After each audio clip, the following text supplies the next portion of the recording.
The Santiago. Sportscast, March 10th, 2021. If you haven't yet, please subscribe in all our channels, YouTube, Periscope, and Apple Podcasts. And if you're listening on Apple Podcasts, please leave a rating and a review.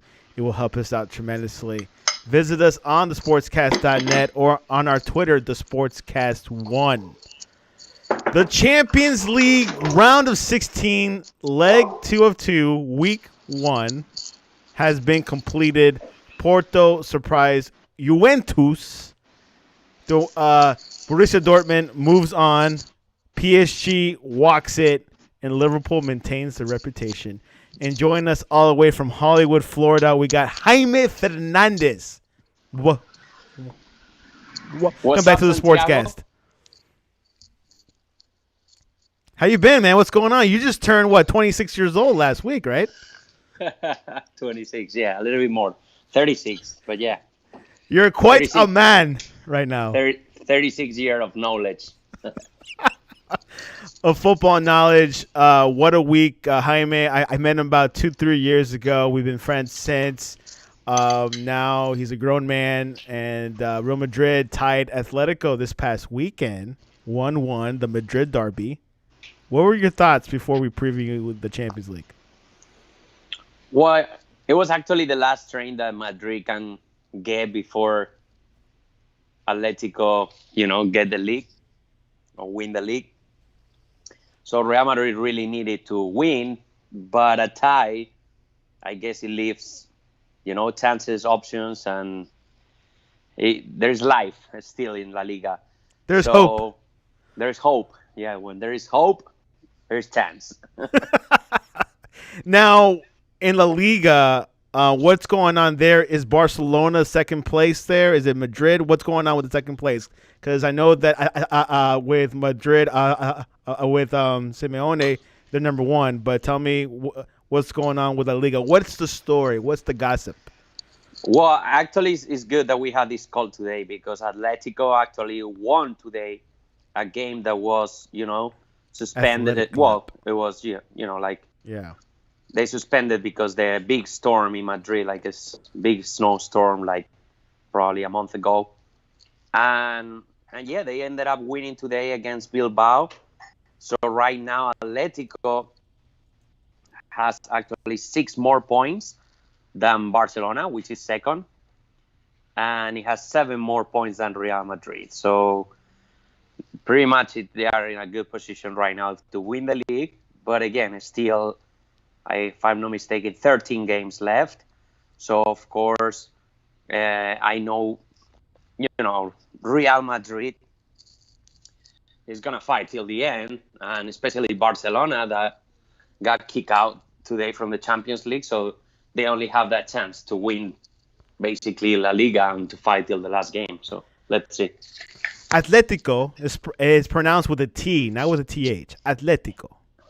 Correct? Exactly. You don't pronounce the TH. Okay. We got that out of the way. All right. So Champions League today. We're going to recap today's games and yesterday's games, but let's go for the latest and greatest. PSG defeated the Catalan Giants Barcelona. It was a tie, but the aggregate was 5-2. Yeah. There was an easy, Mbappe scored today. Was it? Yeah, Mbappe scored. Messi had a great goal from the back, almost not midfield, but close to it. Was this a bye-bye to Barcelona? A good bye-bye for Barcelona? Well, I mean, it was a deserved bye to Barcelona because they did a terrible game in the Camp Nou, like 15 days ago. So, of course, there was no even chances for Barcelona to come back today. And I felt bad because it would be an interesting game if it was like a 3-1 or a 2-1 in the first leg. But with a 4-1, especially when you, again, score 4 goals in the opponent's house, so you basically had all the chances to pass. And, for example, yesterday we saw something interesting with Borussia and Sevilla, and they got very close. But today, again, with Barcelona, there was no chances. Even that Barcelona did an amazing game, I think they shoot more than 10 times. Probably Keylor Navas stopped them. Like he did so many saves today. I'm kind of proud because some people saw Keylor Navas that he was almost done, but he's proving that he's one of the best keepers still in the world. And yeah, Keylor Navas definitely one of the top keepers in the world. Before we move on to Liverpool, Barcelona has a new president this past week. One of his first things he said in his victory speech is to keep Messi. Jaime, what are your thoughts over this new president?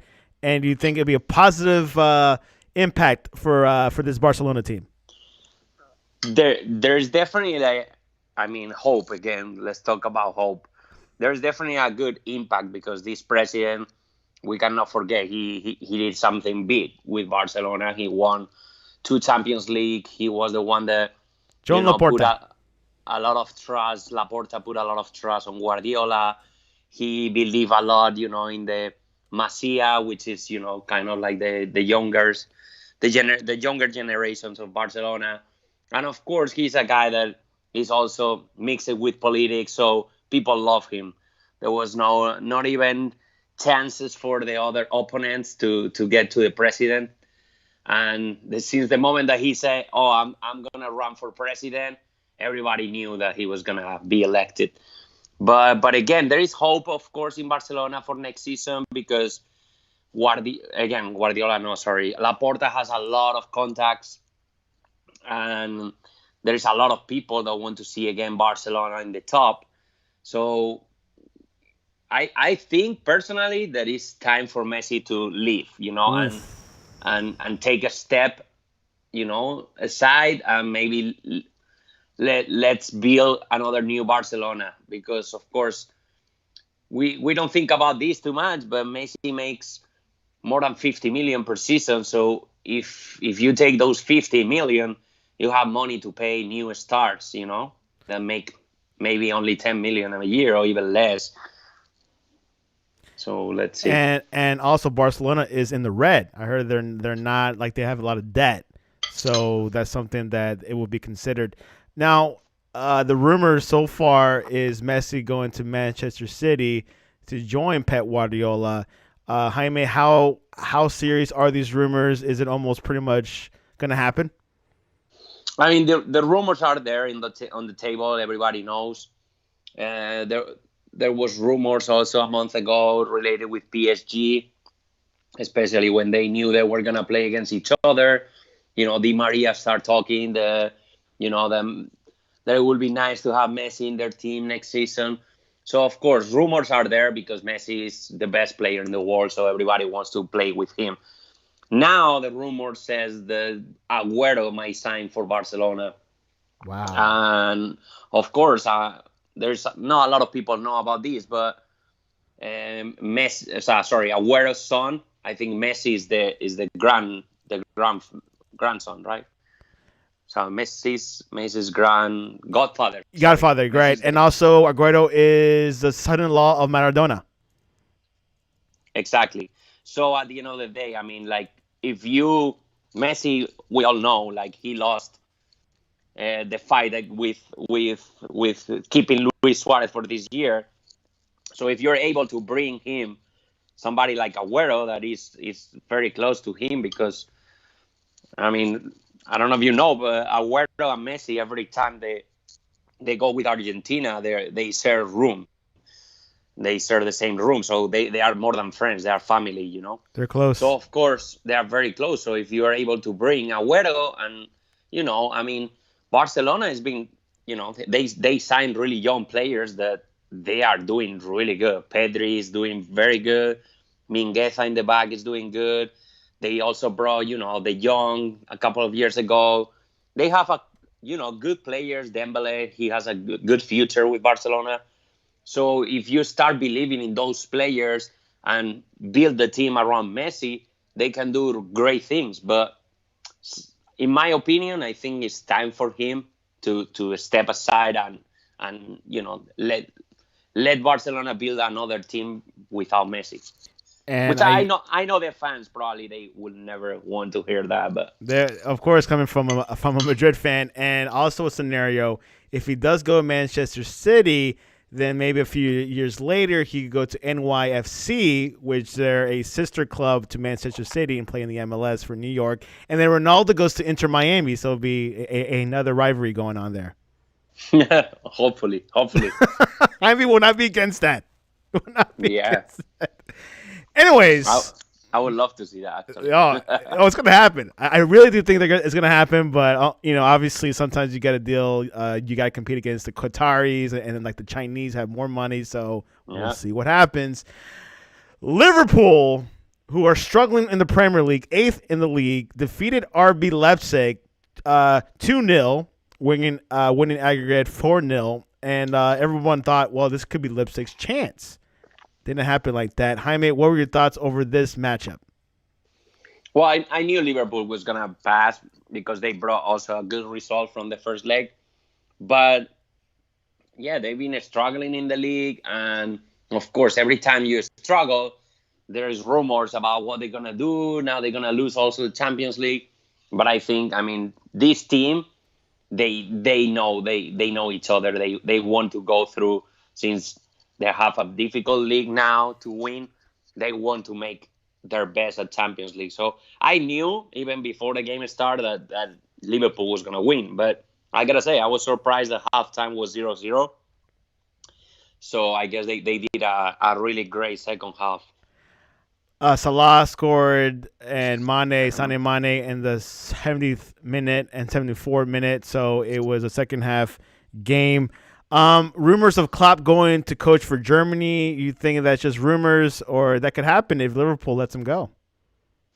Well, I mean, like I think it could happen, and just the fact that, of course, like uh, Germany now focus is to sign a really really good coach. But don't forget there is another, person that is gonna run for that position, which is the actual coach of Bayern Munich, Thomas Flick, because he also used to be, a second coach for Germany, I think with Klinsmann or even with Lowe. I don't remember, but I know he's been related with the man stuff. That's how they call it. No, it's true. Yeah, you're right. Flick would be a better candidate, and I don't think Liverpool will let go Klopp yet. I think Klopp has too much of a reputation letting him go like that quick, But We'll see. We'll see. We'll see what happens. Yesterday, a big surprise, big stunner. Porto defeating Juventus in aggregate 4-4, but they won and like the away goals. Big surprise. This Porto team was not favorited. Juventus again getting like out of the Champions League in the round of 16. Ronaldo 0-2 or like 0-3 already with Juventus. What's going on there? Is it a Pirlo thing or is just Juventus didn't have it?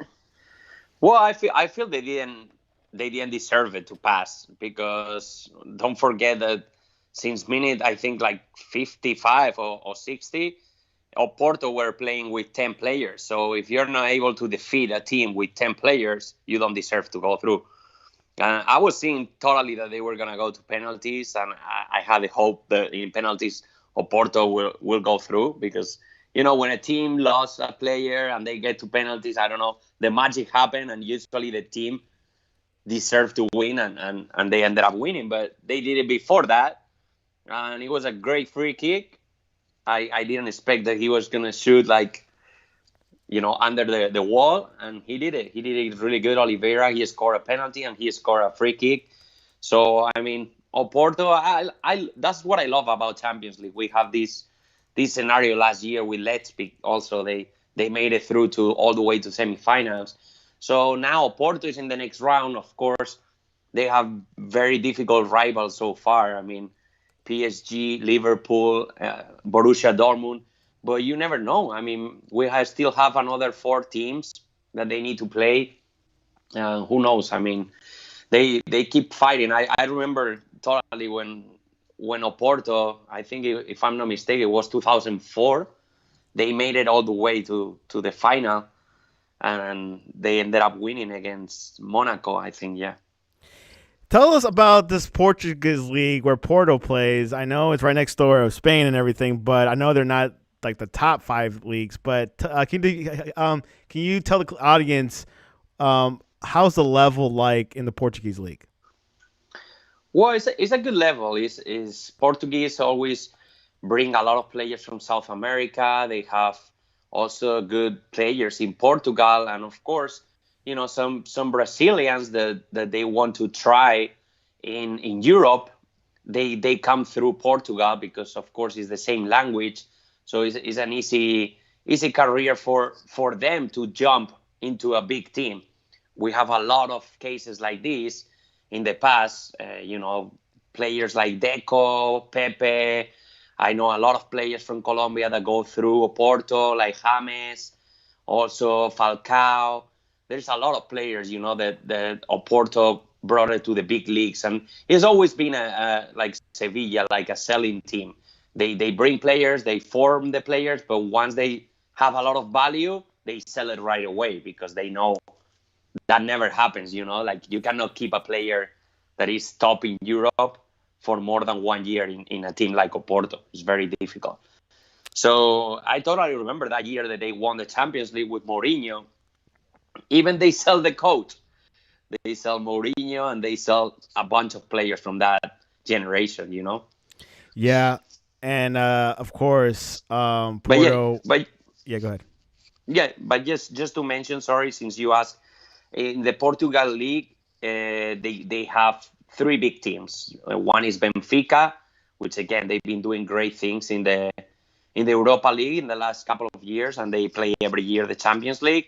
The other one is Oporto, and the other one is Sporting of Lisbon, which is the team that, from that team, we have two players that came from that team when they were young. One is Luis Figo, and the other one is Cristiano Ronaldo. So that proves that they put a lot of emphasis and a lot of money in the younger teams because they are good for talents, for young talents. Yeah, it's funny because I think last year, 2 years ago, there was a trend that the best coaches are either Argentinian or Portuguese.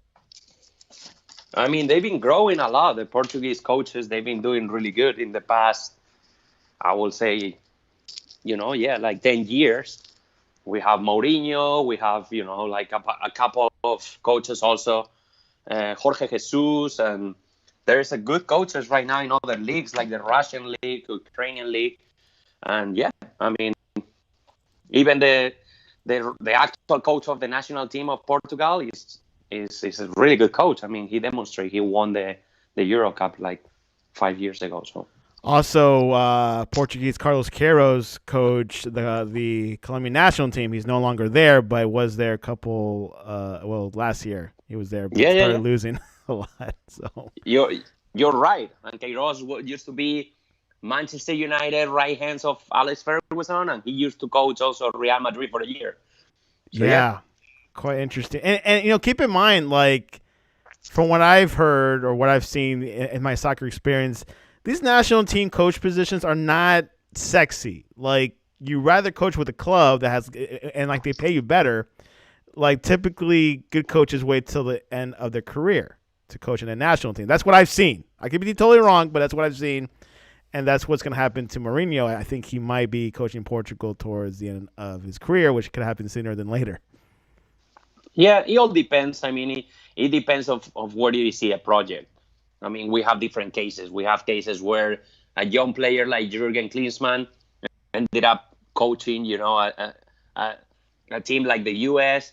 Or we have, of course, what you say, like the experience of Vicente del Bosque, which is a guy that won 2 Champions League with Real Madrid. Of course, who's gonna say no to Vicente del Bosque when they even mention him for national team?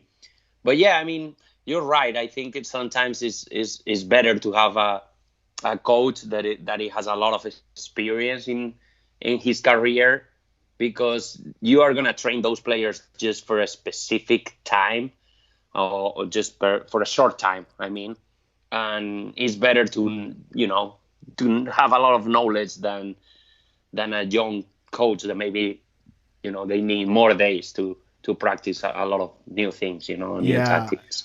And also, there could be a particular scenario where they'll see a golden generation. It's like, okay, this is a team that I could potentially go deep in a World Cup or in a Euro or in a Copa Mm. America.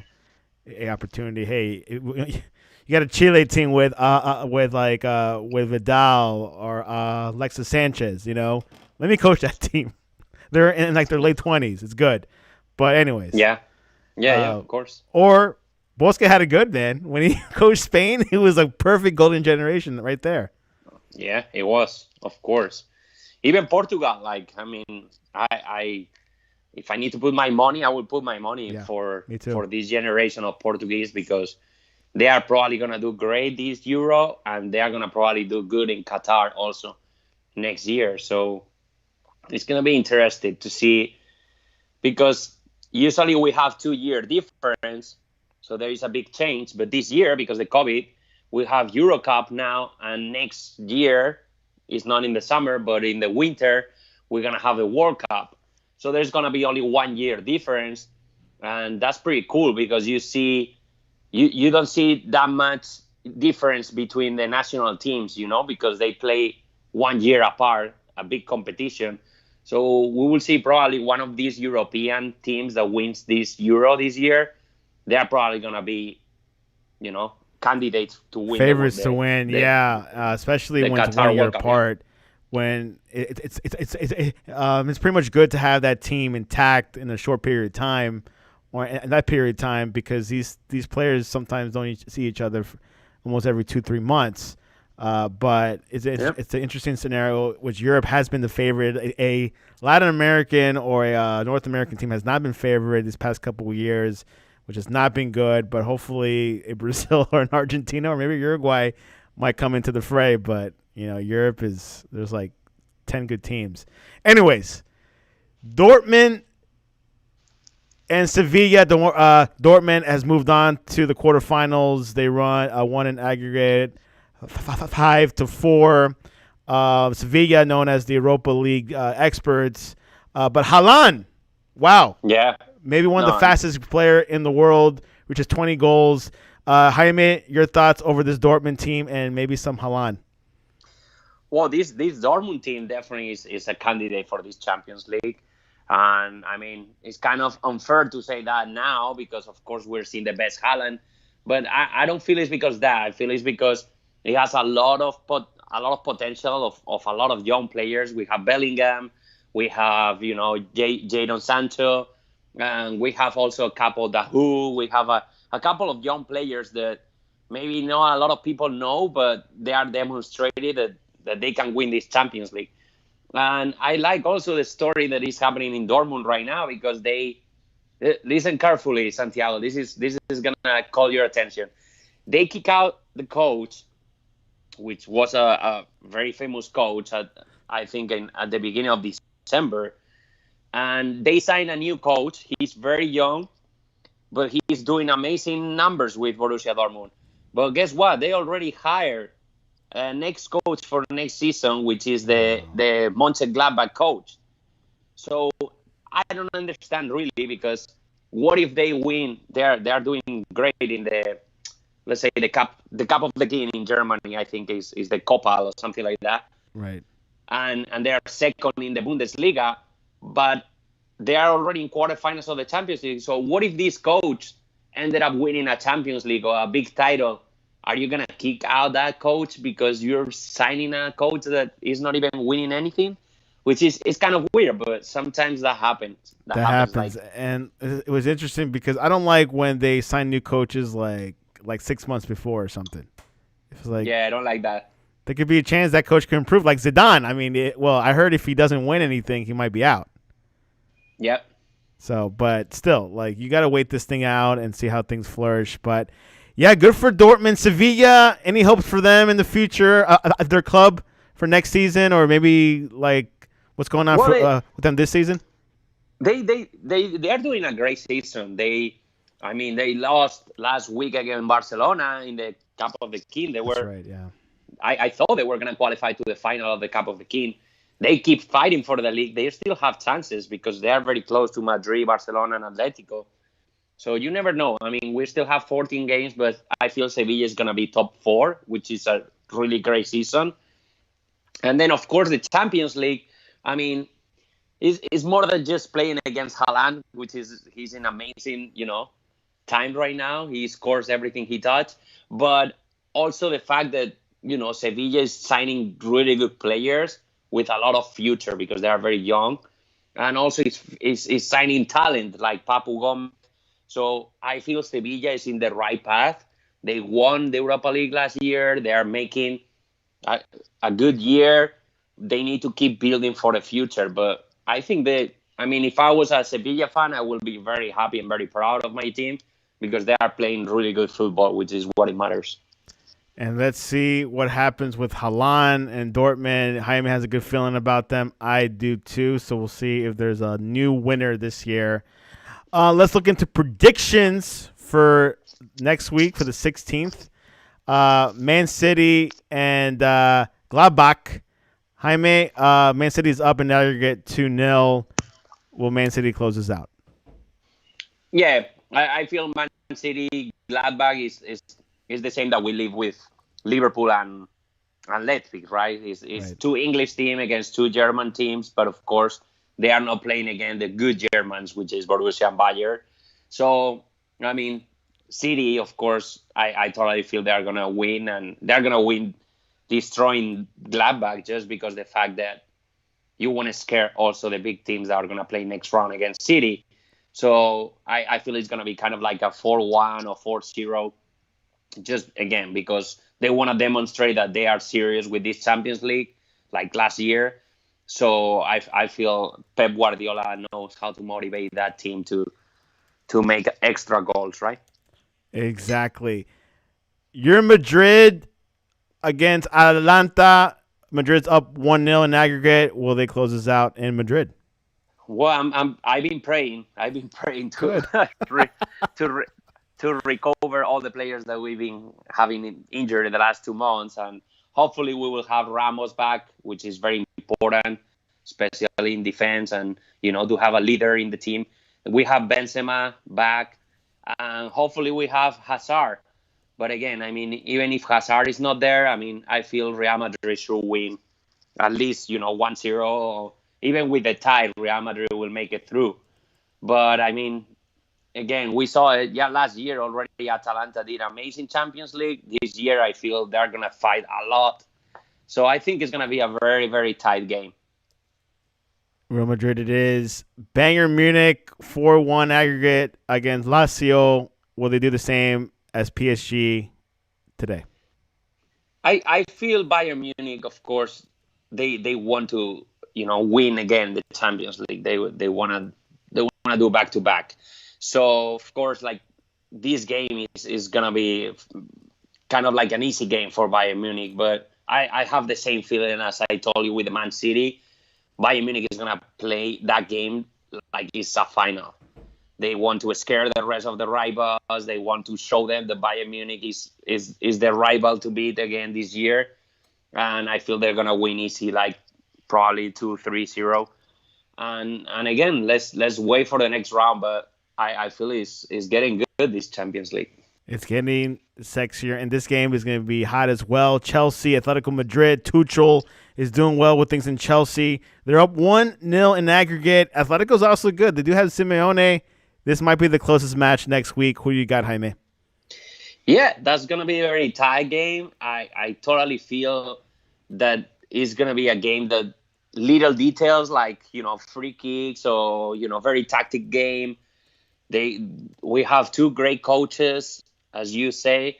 So if I need to pick, I'm gonna pick Atletico, but I'm not pretty sure. I have my doubts. You're So saying let's Atletico. see. I don't think so, dude. I think Chelsea has the momentum on their side. I feel like have it, but again, I mean, also Atletico. I mean, they are doing a great season with La Liga, and they know that game is gonna be very important. So I feel they're gonna put the rest. So I don't know. Let's see. I mean, Chelsea should win this game because I think, yeah, they won 0-1, so now they kind of play at home. They're playing home in London with no fans, of course. Yeah, so I feel I don't know. I feel maybe Atletico will surprise, but who see? Let's see. Let's What do see. you think about Tuchel with Chelsea? Has that? Do you think that's been going to be a good chemistry there? Well, that's funny that you said that because I have a friend that he feels like Tuchel is is a piece of, we all know, but I but I understand. know I'm the opposite. I defend Tuchel. I also feel that it will be a good transition from Joachim Löw to Tuchel from the German national team. But I mean, he just got a team of young stars players, and he made them play. What Lampard wasn't able to do, Tuchel he did it in only 1 month or 2 months. They are playing really good. I watched the other day at Chelsea's game, and they're moving the ball very fast. They are scoring a lot of goals. And what I like about Tuchel is that he has the entire team motivated. I mean, not motivated like they make them feel important, the entire team, because it's not only the fact of, like Giroud and Werner. Like you can see, like Lampard didn't even play with Alonso in the back left, and this guy he brought Alonso back, and he's playing his best football right now. So also he fixed the problem of the goalkeeper. So Mendy. he's alternated Mendy with Kepa. So that's very important. I mean, having the entire team motivated and felt that they could be in the next 11 star is very very important for the 23 players that you have, because when it comes the end of the season, you have every single player, on track. And Kepa is the future Spanish national team starting goalkeeper, right? It's between Kepa. We have a couple of good ones also there in the run, but definitely, I mean, like we have good goalkeepers, yeah, Yeah, Spain historically has produced great goalkeepers. yeah, All the yeah. way back since the '90s. That one is it? No, it's not Hero. It's the other guy. But no, it's Bullo, yeah, yeah, that guy, very good goalkeeper. So it's like Brazil. Like they have great field players, but they also produce some good goalkeepers. They have three yeah, good ones right now. Three. yeah, yeah, This is for sure, unbelievable. Anyways, yeah. anything else? Any closing words on this week's Champions League before we move on to the random question of the week? I mean, of the day, not the week. Well, I mean, a big surprise with seeing Juventus out of the Champions League, but besides that, I mean, we've seen that the favorites are really, there's new teams kind of in Europe, because PSG and Man City, like they if you go back 20 years ago, they didn't even qualify for UEFA Cup or anything. But it's good to see those teams right now, like year after year, fighting with Bayern Munich, with Real Madrid, with those big teams. And especially I like to see small teams also like Borussia and Porto fighting. That demonstrate also that this Champions League is weird, because they don't have, the fans. And that demonstrates that it's all about being focused in the 90 minute. So it's good. We're going to see great football. And will Pirlo stick with Juventus after this I season? mean, I feel he will, because he he's like Zidane, he has all the class in his thoughts and in the way that he coached the players. And I feel is good for Juventus and for the future. And at the same time, I mean, what I like about this Champions League is we are seeing already finally, which I don't want it, but finally we're seeing a transition from Messi and Cristiano getting out of the Champions League early, and seeing young stars like Mbappe, or even last year, I mean, Lewandowski, which he's not young anymore, but again, we're seeing, Halan. Haaland, good young players, Bernardo Silva, Gabriel Jesus, people that we didn't even imagine that they will be, top in Europe. But if you keep, fighting against Messi and Cristiano, eventually you're gonna get there. And I totally feel Haaland and Mbappe are the future of the Champions League. So And not Neymar. I mean, yeah, Neymar too, but Neymar had a problem. He always get injured. I don't know how he do it. I don't know why. He gets paid a lot. It's probably bad luck, but It is. It is. Anyways, random poll question of the day. Jaime, what was your favorite Mario video game? And the options are Super Mario World, Mario Kart, Super Smash Brothers, or Super Mario Sunshine. Mario Kart for sure. And they're tied 50-50 with Super Smash Brothers. So yeah, I have a couple of friends. They are very crazy fans about Super Smash. yeah, Mario Kart, man, I think that's still being played by everyone today. Even like they're using like the old systems. I think it was Nintendo 64. Nintendo 64. Yeah. That was probably one of the top game systems in the day. Right now, PS5 is pretty popular. Yeah. But I don't do FIFA. I don't do video games because 4 hours goes by quick when you do it. It goes. Anyways, Jaime, what is the best way to reach you to talk to you about the future of Griezmann in Barcelona? Well, just honestly, the best way to reach me, maybe, through Twitter or Instagram. But again, I mean, the best way is through your channel. So if they have any question for me, just shoot a message to Santiago, and you will get the answer really quick through me. I will. It's funny. Going back to the beginning of the show, Atletico got a good pick with Luis Suarez. That was a great signing. Oh my God, yeah, Massive. definitely. He keeps scoring every game. Diego Costa never lived up to it. Nobody miss Diego Costa anymore. and not even Morata also. Oh, I know. I forgot about it. Luis Suarez, 33, 34, still at the height of his peak. I hope to see him in the MLS one day. Well, it's funny because people saw this year how Morata left because I wanna be in a team that fight the Champions League and I wanna have more minutes to play, but you ended up seeing that Morata is out of the Champions League, and I don't know, he's not like doing crazy goals or a lot of goals. So if I was Morata, I would be worried because now you have the Euro Cup, and he probably want to play that Euro Cup, but he's not one of the tops. Quite interessante. You can reach us at the Sportscast, at the Sportscast1 on Twitter, or at thesportscast.net. Tomorrow we got Victor Rocho and Byron swinging away with the NBA and what happened this past week, where the second half of the NBA begins.